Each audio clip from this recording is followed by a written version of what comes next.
Are you, I mean, Okay, to so me. Yeah. okay, okay, now, So you can okay, almost how does pivot it your look? head. All right.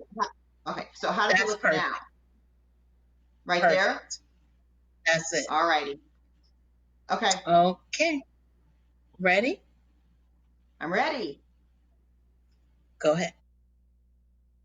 Good morning. My name is Rhoda Carter, and I'm the president and CEO of Carter Health Disposables, located here in sunny Orlando, Florida. And we are a company that manufactures and distributes personal protective equipment, specifically for the needs of pharmacy, compounding pharmacy, acute care hospital systems, oncology, and labs, as well as home health. So we've been in business now for 10 years. This is our 10th year anniversary. We're celebrating that, even though it's very busy due to the current circumstances of the coronavirus. We haven't really had a chance to celebrate like we would like to, but we are realizing incredible growth. We are servicing many healthcare systems nationwide in about 45 states. And we are available through the major GPOs, the major wholesalers, including Cardinal Health, AmerisourceBergen, Owens and Minor, McKesson, and Medline. And so we make it very easy for our customers to buy our products because they can go into their existing portals and locate and access our contracts. So we're able to satisfy several healthcare systems right now, nationwide, and just very excited about the growth that we're realizing. We have 12 employees, and believe it or not, that is very efficient. That proves to be very efficient for us. We are growing with our partners, our logistics and importing team over at H&M Global Logistics. We have several strategic alliances with major manufacturers here in the US as well as abroad.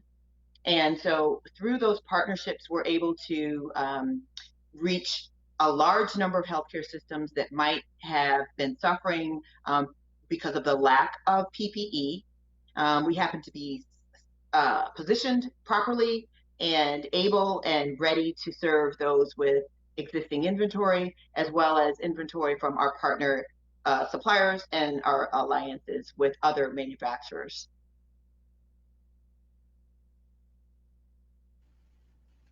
Well, that is amazing.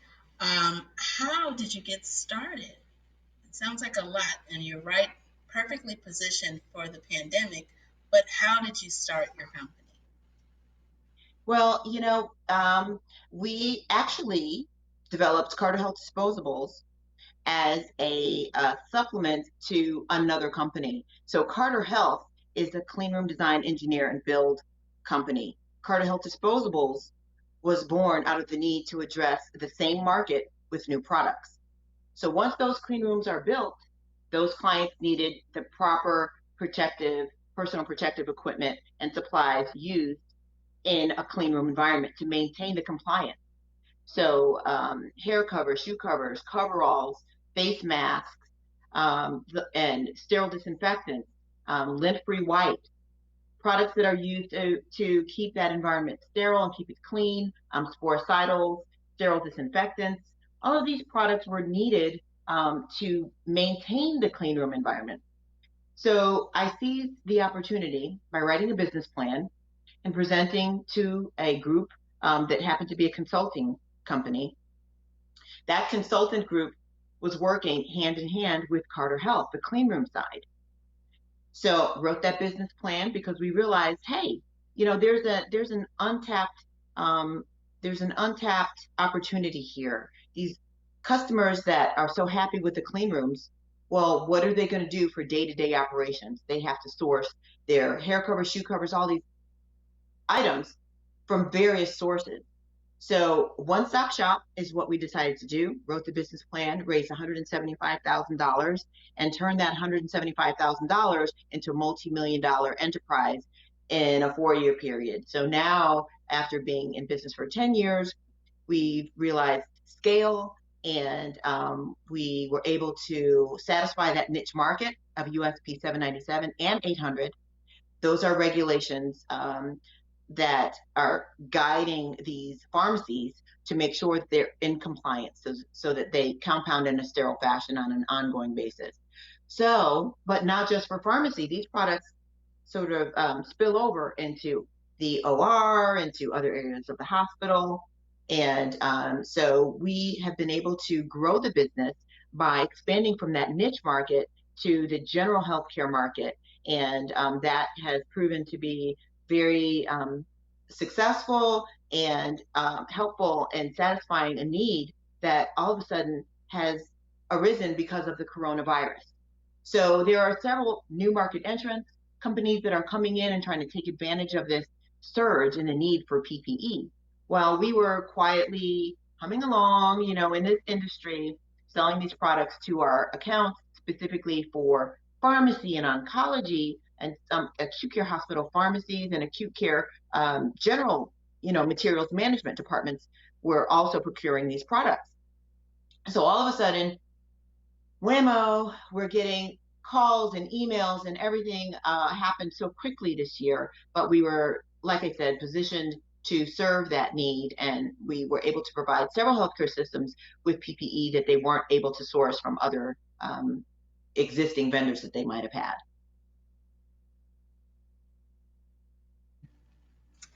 That is wonderful.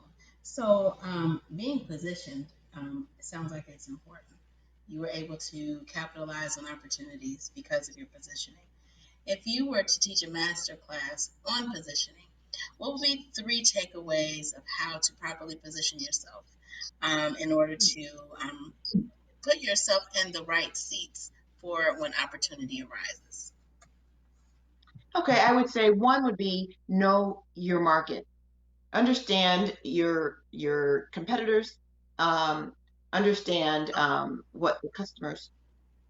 I was going to say, make sure you repeat the answer at the top of Oh, your response. okay, I'm sorry about that. That's okay, but you Do you want to repeat the question? repeat the question in a sentence form. Yes. Can you So repeat the the question? question, sure. The question was, how? What are three ways that you would recommend positioning yourself or getting ready to position yourself for opportunity? Okay.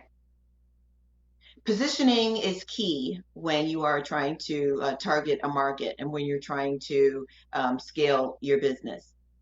So positioning is one thing that's important, but how do you do that? You need to, one, understand your market, understand the competitors, and know who you're up against. Two, you have to understand what the need is and don't try to push something that is on your own agenda or inventory that you might have. You have to make sure that, yes, you want to push what you have, but you have to offer a solution. So you have to have the right products that solve a problem and offer a solution to the existing problems that are in that market. And then three, I would say um, be ready to deal with the worst thing that you can imagine that can come in front of you and be ready to dodge obstacles or overcome obstacles. And you can do that sometimes not just with your own skill set, but aligning yourself with a strategic partner that might be able to tackle that problem. So those are That's the three awesome. things that I would recommend. Okay, you know what? I want you to repeat that the last part. So those are the three things I would recommend, and I'll put myself on mute. Okay. So those are the three things that I would recommend with regards to positioning. Perfect. The next question I would say is that partnership and pivoting are two P's that are near and dear to your heart, clearly. But the other P that, after reading your bio and stalking you a little bit on your website, is that philanthropy is super important to you. Talk to me about why it is important to give back and how that helps to build opportunities be even beyond business. but you're It's funny. considering like, Okay, it's. I want to share a little bit why philanthropy is important and is also a key to success. Can we cut that because my dog just started barking? Can we so you're gonna can we start over. cut? I Oh, I we're need to cut. go and get. Okay, Go let me ahead. just go and get rid of the dogs. Okay, I'm sorry they were Okay. so good for so long. Give me a minute. Okay. All Erica, right, Katie. Come on, let's go. Move it. Yeah. Come on, Salvador has Yes, logged ma'am. on. come on. I'm sorry. Say that one more time. Salvador has logged on. Salvador Salvador has Enriquez, logged on. 3 o'clock, is logged on. Okay. Uh, All right. Let me let him know that we're about 5 minutes you can, if you behind. like, text him and let him know that if he wants to stay connected, that's fine, and we'll be right with him. Okay. Sounds good. I think you heard me. Yeah, Mr. Salvador, I saw the thumbs up. You can hear me. Perfect. You may Okay. not hear everyone else. We're almost finished with the previous interview, so we'll be right with you. Alrighty. All right. So you're talking to me about philanthropy and why it is the Okay. third P that is important to you for building legacy. Okay. I'm sorry. Philanthropy is another component that I think is very important to emphasize. And philanthropy can come in many forms, but I think being true to yourself and true to your values will show you opportunities for giving back. And I want to mention one organization that's from my hometown, Hartford Community That Cares. Um, and this organization helps to combat the stress and the trauma that occurs when families have loved ones lost to gun violence or the unfortunate and untimely passing of family members due to violent crimes. And Hartford Communities That Care, it's one that we recently have been supporting with PPE.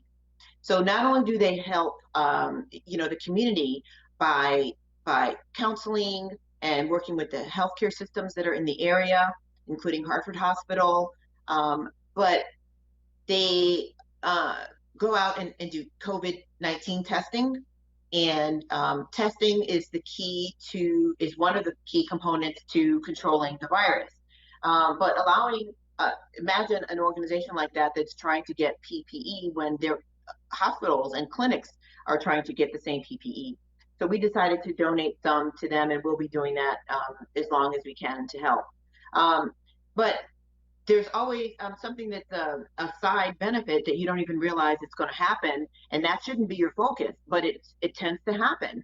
That the leader of that organization knows a director of supplier diversity for Hartford Healthcare, Hartford Hospital, and it may or may not lead to an opportunity with that's not an existing customer of ours. I happen to be from Hartford, born in Hartford, Connecticut, and so you don't know what kind of networking and other opportunities are going to arise just from you being there to help someone when your intentions are to just give back. Another organization that we work with is the Boys and Girls Club here in Central Florida, and now there might not be a business component to that at all, but it's very rewarding to me to work with kids whenever I get an opportunity or to give them anything that I can to help, make that club more safe. We do lots of things with that organization. Um, some friends of mine, 5 girlfriends, we started an organization called Bring Out the Dolls. And that was started out of the need for a young girl that was being bullied because of her hair. She had a big natural hairstyle, and the school administrators told her that she needed to straighten her hair or pull it back or cut it, and whatever it was. And so it was upsetting to her, and we all got together and we started this organization just brainstorming over brunch, and we came up with Bring Out the Dolls. beautiful in every hue, bring a doll that looks like you. So we have this event every year where people from all walks of life, all colors, women and men, any sexual orientation, brings a doll that looks like them.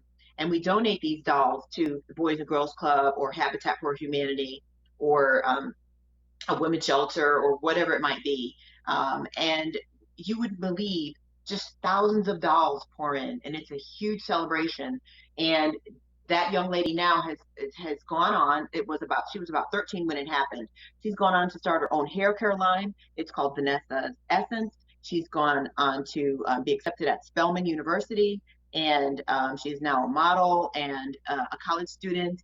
So you don't know what's going to happen when you just give of yourself and when you try to help others and pouring your love and your support and your resources into others. It's just self-gratifying, and it's not all about business all the time. You have to, segment out other parts of your life that happen to sometimes enhance your business, but if nothing else, it's just rewarding and it makes you feel more complete.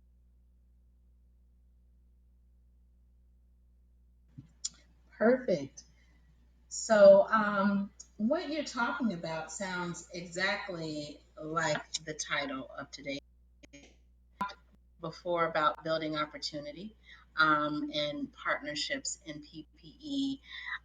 You talked just now about philanthropy and really, quite honestly, about building legacy beyond the boardroom. If you could give me a definition about legacy, what would be that definition, and why? And what is the legacy that you'd like to leave? Hmm. Well, I was greatly impacted by the career path and the determination of my mother. And Blanche L. Ward, and from Hartford, Connecticut, and the things that she did in Connecticut uh, for affirmative action. It just, it, this was early in the late 70s and early 80s.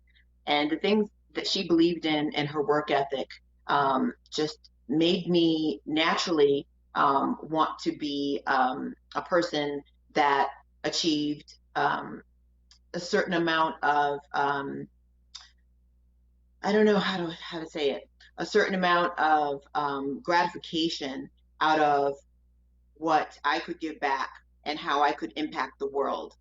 And so also my father was very politically active, and my father, instilled in me that you layer your experiences and you do your best in every position that you're in order to you know secure a good future for yourself, because you never know what networking is going to happen or what opportunity is going to arise out of your job, whether you're a waitress, whether you're in retail, or whether you are working in a corporation, or no matter what you're doing, and who you interact with and how you interact with those people and how you present yourself and the work that you display is always going to benefit you and benefit the people around you, and help you to grow and to move forward in your life and in your endeavors. And so I feel like it's my just duty, natural duty. I don't feel an obligation. I just feel like I have a natural inclination to carry the torch of my mother and to make my father proud, even though they both passed away. My mom passed away in 2002, and my dad back in 1989. And I think I was around 23 when my father passed away, and I'm giving away my age if anybody wants to count back, but hey, age is just a number, right? It doesn't matter. So my mom passed away in 2002. My dad passed away in 89, and I just feel them with me every day, and I feel I owe it to myself and to them, just to do what I was taught to do. And they poured a lot into me with arts, with music lessons and art lessons and dance lessons, and private education in high school. And I just feel inclined to help other women and other people to be their best. There was a neighbor that we had, and her parents passed away. Her mother passed away, and my mom was always, generous to her neighbors. My dad, the kids would go and hang out at my dad's house when I was in school, and they were skipping school, and I just feel a connection to my community and to my neighbors. So this young lady and her brother, they were young preteens, and so they just had their dad, and he did what he could, and I was there for them to help along with school clothes and with mentoring. And now the young lady works for us, and she is shining. She's a shining star at our company. She's a pre-med student, and I'm just very pleased about that, and that feels good,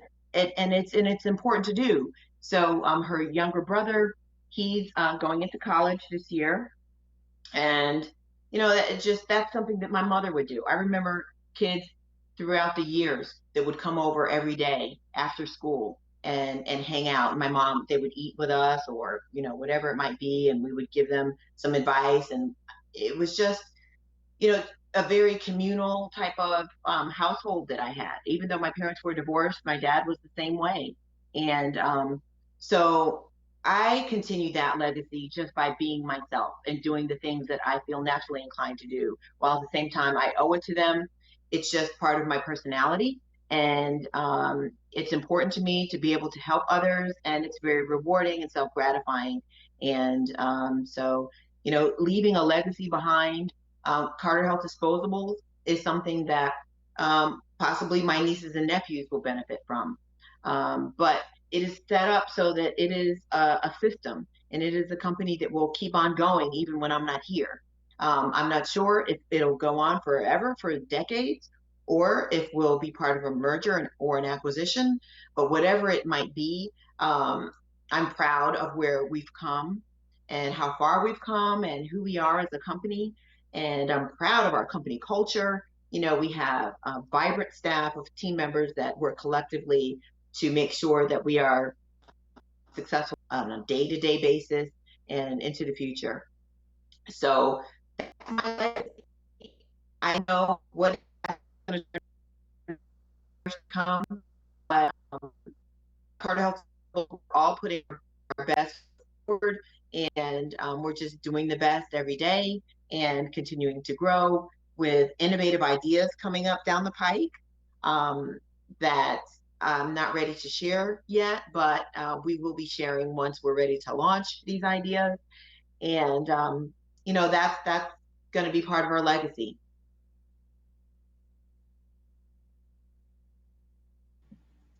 Hi, this is Okay. Matt, injecting in. Your signal, you may have had a reduced bandwidth or something for the last section. And just at the very end of that, the last 30 seconds, there was some breakup. Your image froze and the audio was hit or miss. So we did miss just the last part of that. Yes. Okay. Would you like to re-record Where the would you want? last Where do you portion? want to start from? Yeah, I heard it as well. I'm glad. Thank you, Matt, for letting me know that what I saw was not just me. Um, you were saying, I should have written it down. There was a piece where you just you talked about your mom and how she would have done, you know, with the neighbors. I think you were talking about, just trying to think. It was literally the last 30 Just seconds. after Do the you have it? legacy.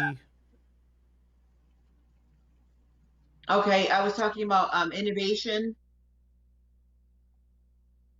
Okay.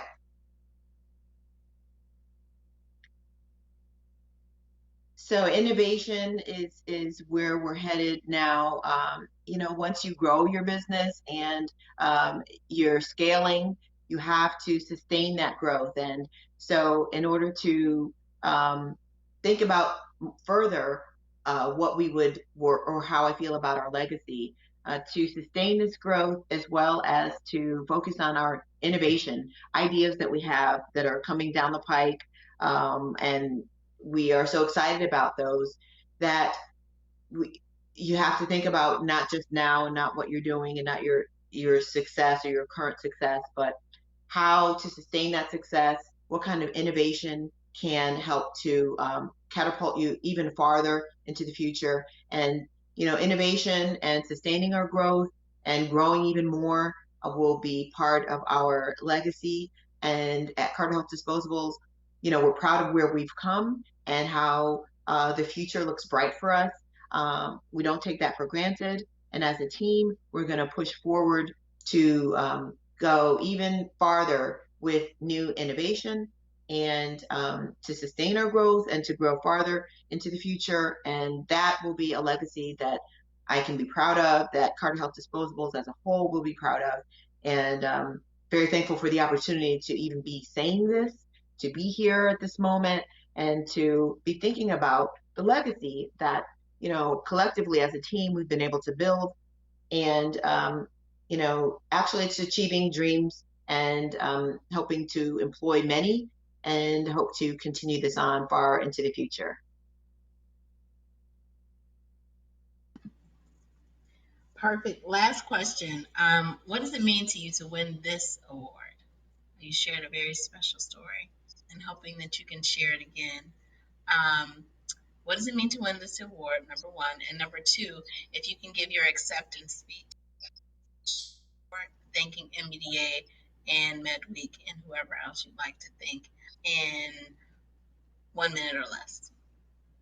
Okay, I just want to ask you a question. I just want to get this right. I know it's the RJ Brown Legacy Award, but I want to make sure that I say that right. Okay, let me just make sure of it. We will both make sure together.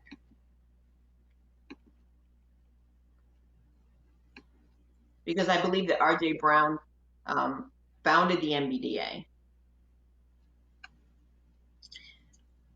Now you have more information than I do. That might be right. It's the Robert J. Brown Minority Business Enterprise of the Year Award. Yeah, Robert J. Brown, right? Not Ron. Yes. Ready? Okay. Ready. It is an incredible honor to have been nominated and to accept the Robert J. Brown Minority Enterprise of the Year Award, by the MBDA. It's so satisfying to know that you're being recognized and appreciated for all the hard work. And our team is just so excited about this. And we as a company know that we deserve it, but had not necessarily thought that this was even something that we would be.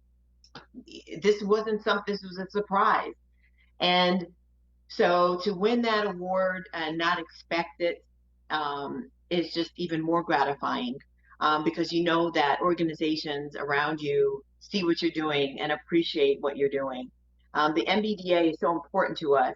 MedWeek, it really is very important to the community of diverse suppliers to have an organization and to have this program, the MedWeek program. And the MBDA, where would all of us be if there weren't organizations that reached out and gave us the guidance that we needed, and the support that's critical to an underserved group of thriving businesses or businesses that want to grow.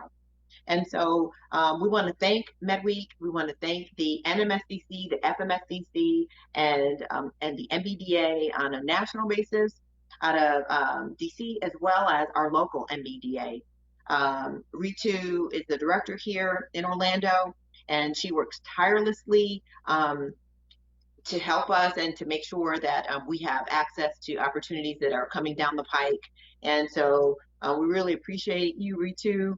And I also want to thank, the supplier diversity industry or market as a whole, because the supplier diversity industry really helps to open up doors for MBEs and service disabled veteran owned businesses and women owned businesses. Because without those doors being opened, we can't have a seat at the table. That's all we ask for, is a seat at the table. There are no handouts. There's, in the private sector, there are no there's no favoritism or special quotas that have to be met. There is fierce competition. We have to have the best quality at the best price, just like the major players. And so opening up the door is really all we ask for. And that's what these organizations provide. They open up the door, they show us the opportunity, and then it's up to us to be prepared and to be ready to deliver. And so I just want to thank those organizations on behalf of Carter Health Disposables, our whole team, my business partner, Rodney Carter, and the board, our silent board that has been so supportive over the years. And now to finally reach this point in our career, we are ready to continue on and to keep building this legacy. Beautiful. So now the last things I'm going to have you to do are to one, nod or actually smile for 5 seconds, and I'll count down. Did we lose you? Okay. Five, Okay. 5, 4, 3, 2. Perfect. And then I'm going to have you to nod for 5 seconds. Oh, okay.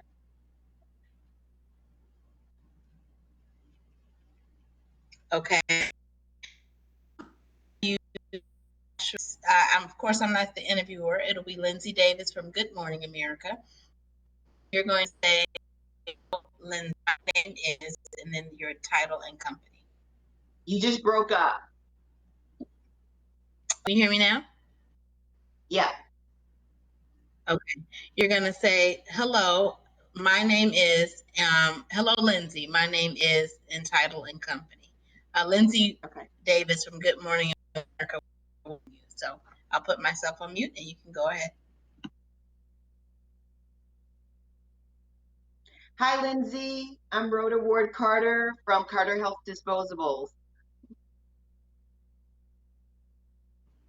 Perfect. And then Lindsay is also going to conclude your interview. So if you can say, thank you, Lindsay, or whatever you'd like to say to conclude your message.